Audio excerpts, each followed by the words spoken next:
Je suis Sa Majesté Meillon Bisolé, Jean-Claude. Je suis un chef traditionnel de 3e degré dans le village d'Assok 2, arrondissement de Bipindi, département de l'Océan et région du Sud. Je suis en même temps chef de quartier à Douala, le quartier cité des enseignants. Et parallèlement, je fais partie du bureau national des chefs traditionnels du Cameroun. Je fais partie de la commission du patrimoine matériel et immatériel. Alors, s'agissant de cette situation tendue que nous connaissons tous aujourd'hui, qui se déroule au Moyen-Orient, la lecture que je fais de tout cela est spirituelle. Spirituelle pourquoi? Parce que pour moi cela n'est que la continuation d'une punition que Dieu inflige à son peuple, le peuple d'Israël. Pour moi, c'est une continuation d'une punition que Dieu a infligée à son peuple, le peuple d'Israël. Ça ne va nulle part. Nous n'avons eu des signes que cette punition a été levée. Non. Qu'est-ce qui s'est passé dans le temps? Dieu a choisi un peuple, le peuple d'Israël. Il faut déjà vous dire que le peuple d'Israël, c'est un peuple sorti du grand peuple hébreu.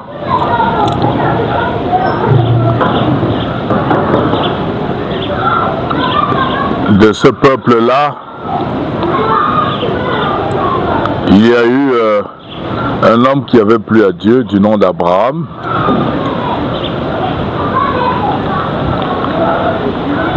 Et Abraham a montré qu'il avait réellement foi en Dieu. Lorsque Dieu lui a dit, prouve-moi que tu m'aimes en me sacrifiant ton seul fils. Abraham n'a pas hésité. Il a pris son fils, l'a amené à un lieu où il devait être sacrifié. Au moment où Abraham avait levé la main pour égorger son fils, Dieu l'a arrêté au travers d'un ange qui lui a dit, Abraham, maintenant je sais que tu m'aimes. À la place de ton fils, voici un mouton que tu vas sacrifier. Et nous savons que par la suite, Dieu a dit à Abraham, ton peuple sera aussi nombreux que les étoiles dans le ciel. Tu as eu un seul fils de Sarah, ta femme, mais moi Dieu, je te dis, je ferai de ton peuple un peuple nombreux.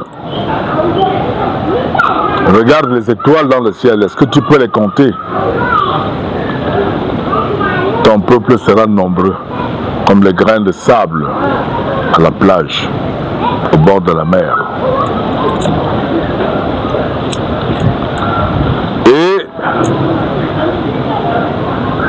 Dieu a dit à Abraham, en récompense, je te donnerai des terres, là où coule le lait et le miel. En récompense, pour cette foi en moi. Je te donnerai des terres où coule le lait et le miel. Et ainsi, ce fils d'Abraham, qui s'appelait donc Isaac, à la mort d'Abraham, lui aussi a posé des actes qui avaient plu à Dieu. Et Isaac a eu 2 jumeaux, Jacob et Esau.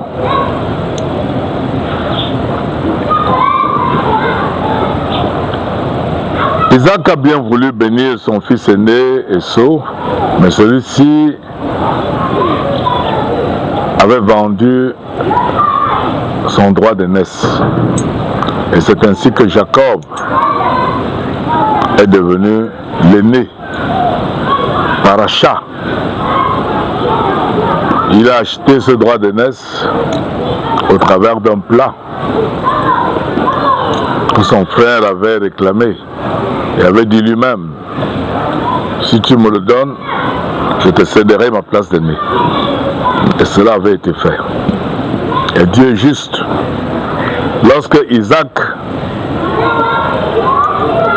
a décidé donc de bénir l'aîné, eh bien, les événements nous l'ont montré, la mère des enfants a plutôt choisi Jacob, qui était le deuxième. Mais sur le plan spirituel, devenu l'aîné parce qu'il avait acheté cette place d'aîné. Jacob est donc devenu cet aîné qui lui aussi avait posé des actes plaisants aux yeux de Dieu. Et Dieu a donc décidé de changer son nom, comme il avait déjà changé le nom de son grand-père, Abraham. Parce que vous savez qu'Abraham s'appelait Abram. Et lorsqu'il avait posé des actes plaisants aux yeux de Dieu, Dieu a décidé de changer son nom d'Abraham à Abraham, qui veut dire le père de tout le monde. Sarah, qui s'appelait Sarai, est devenue Sarah, la mère de tout le monde. C'est ainsi que Jacob, lui aussi, a vu son nom changé par Dieu, ayant posé des actions plaisantes aux yeux de Dieu. Dieu a donc changé son nom de Jacob à Israël. C'est de là qu'on voit donc le nom d'Israël apparaître.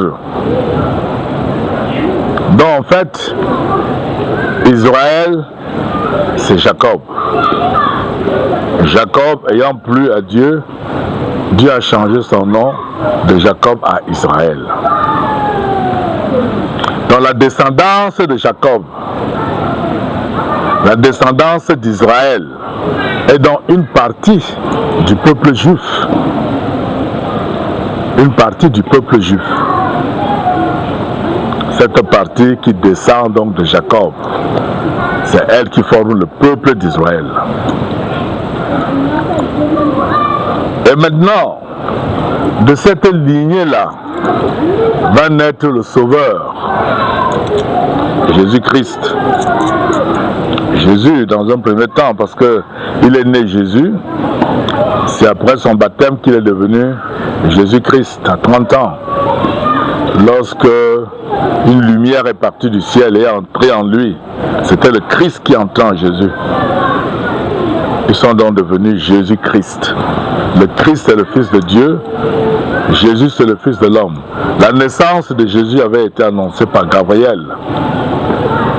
Mais par contre, la venue du Christ a été annoncée par Dieu lui-même. Lorsque cette lumière est entrée dans l'homme Jésus, on avait entendu une voix puissante dire celui-ci est mon fils bien-aimé, en qui j'ai mis toute ma confiance.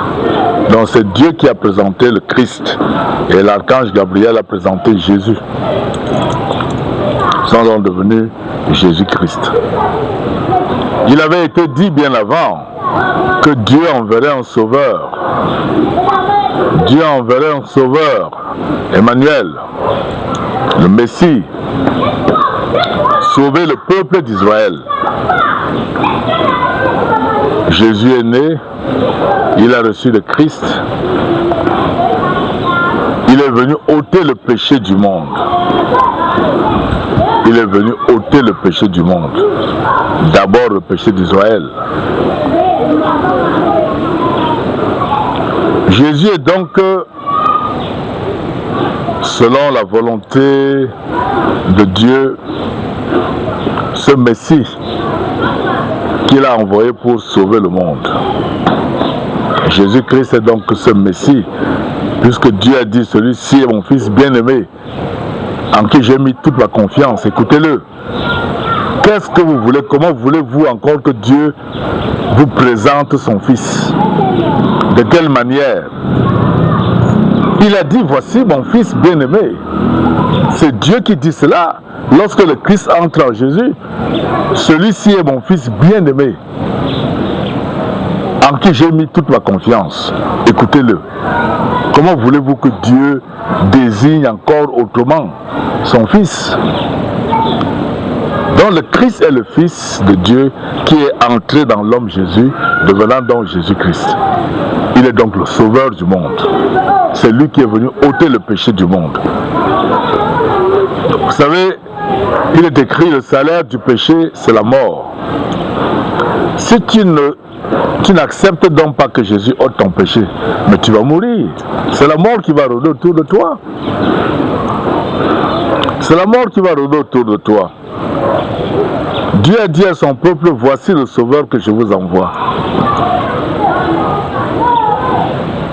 Comment voulez-vous que Dieu s'exprime ou s'exprima autrement? Alors, le peuple d'Israël, à un moment donné, a été appelé le peuple au cou raide. C'est parce qu'il n'écoute pas Dieu. Ce peuple de Dieu n'écoute pas Dieu. C'est pour ça que Dieu les a punis. Dieu leur a dit, n'allez pas épouser les femmes d'autres peuples, de peur que celles-ci introduisent dans votre culture l'adoration d'autres dieux que moi. N'allez pas épouser les femmes d'autres peuples, de peur que celles-ci introduisent dans votre culture l'adoration d'autres dieux que moi. Mais les Israéliens sont allés ailleurs, ils n'ont pas écouté Dieu, ils ont pris des femmes d'autres peuples. Et c'est ainsi que l'adoration d'autres peuples, d'autres dieux, a été introduite dans la culture des Israéliens. Et Dieu s'est donc fâché parce que son peuple ne l'a pas écouté, l'a désobéi, l'a déshonoré. Il a donc dispersé le peuple d'Israël à travers le monde. Et d'ailleurs, le roi d'Israël avait été fait prisonnier par le roi de Babylone, Nebuchadnezzar, à cause de la désobéissance. Ce peuple, depuis longtemps, n'a pas honoré Dieu. Ils ont été punis, ils ont été dispersés à travers le monde. Ils ont été dispersés à travers le monde à cause de la désobéissance, à cause du coup raide. Il faut donc que le peuple d'Israël se remette à Dieu, croit en Dieu. Dieu leur a dit, le Christ est son fils bien-aimé.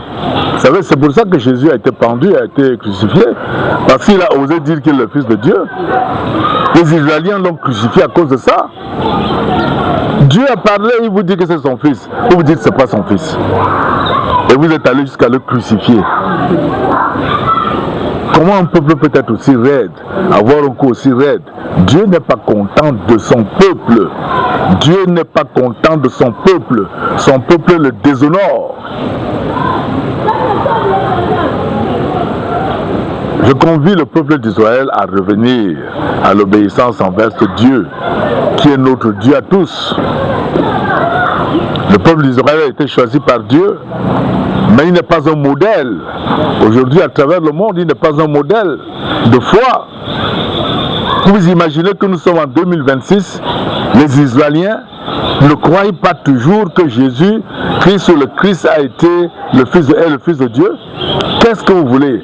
Que Dieu soit content d'eux? Aujourd'hui, quand vous allez regarder dans la culture d'Israël, Dieu interdit les relations sexuelles entre sexes, de même sexe. Mais le peuple de Dieu Israël, vous allez voir la Gay Pride. Ils défilent dans les rues pour célébrer l'homosexualité. Le peuple de Dieu.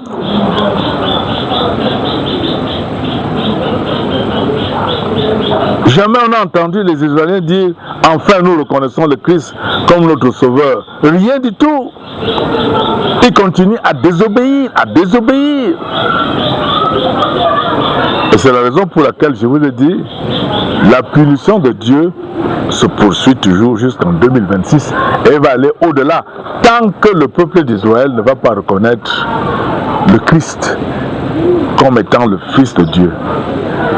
Ce Christ qui est venu entrer dans l'homme Jésus pour former Jésus-Christ. Tant que le peuple d'Israël va tenir un discours contraire à celui de Dieu en disant qu'eux ils continuent à attendre le Messie. C'est Dieu qui leur a dit ça ou c'est écrit dans la Bible que vous continuerez à attendre le Messie? C'est écrit où? Comment un peuple peut-il être aussi dur, avoir un coup aussi dur? Mais Dieu ne sera pas content de son peuple tant que celui-ci ne va pas l'honorer. Il est écrit,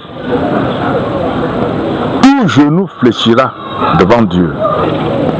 Tout genou fléchira devant Dieu. Tant que le peuple d'Israël ne va pas fléchir devant Dieu, la punition va continuer à se poursuivre. Donc pour moi, la lecture que je fais de cette situation, c'est tout simplement que de la désobéissance et du déshonneur dont font preuve les Israéliens vis-à-vis de Dieu, eh bien, la punition qui longtemps avait été déjà prononcée, exécutée, continue à se poursuivre à cause de leur têtutesse, de leur désobéissance, du déshonneur dont ils font preuve vis-à-vis de Dieu. C'est une punition. Comment pouvez-vous imaginer que le peuple de Dieu, qui devrait être dans la paix, vivre dans la paix, vivre plutôt dans les missiles, dans la crainte, la peur de la mort? Vous êtes de Dieu et vous êtes exposé à la mort, vous êtes exposé aux missiles, vous croyez vraiment que Dieu est content de vous? Dieu n'est pas content du peuple d'Israël. Dieu n'est pas content du peuple d'Israël. La tension au Moyen-Orient va baisser lorsque le peuple d'Israël reconnaîtra le Christ comme étant le sauveur du monde.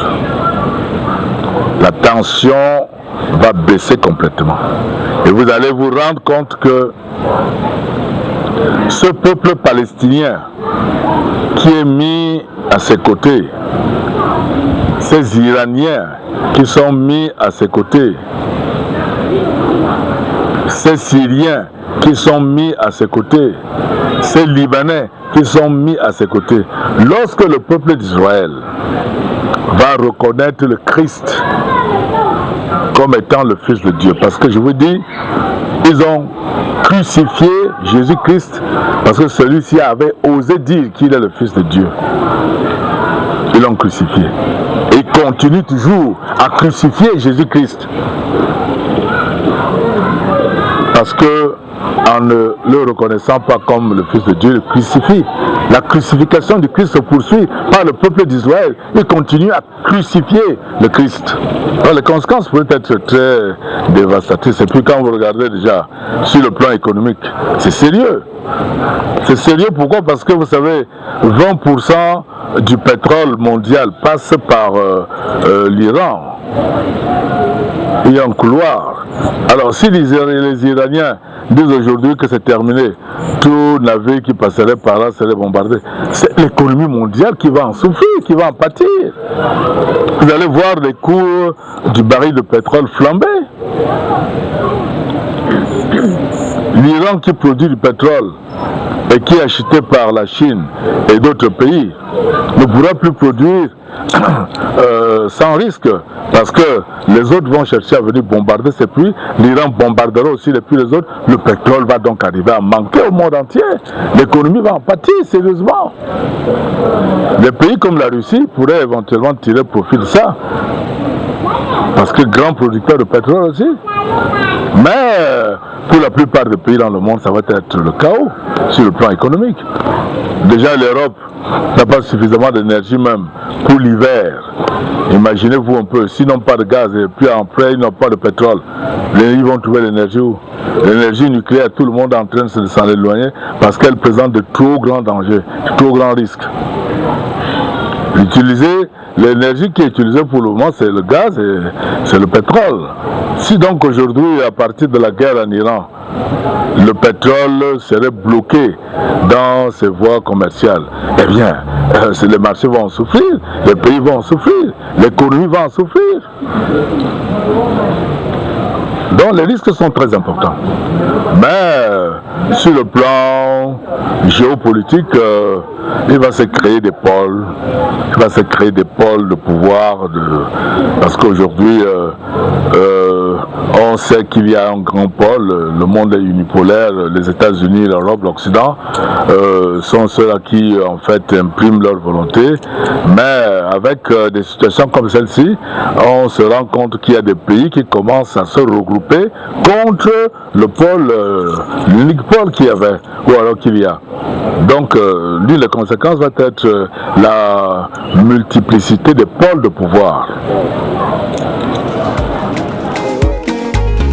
Lambeto inawa usenge nabele owaye, Lambeto inawa usenge nane owaye, Lutunye mba mule mama miwande wa bole moye, Bangwando lomba na kedi no wando bendi wangaye, oh.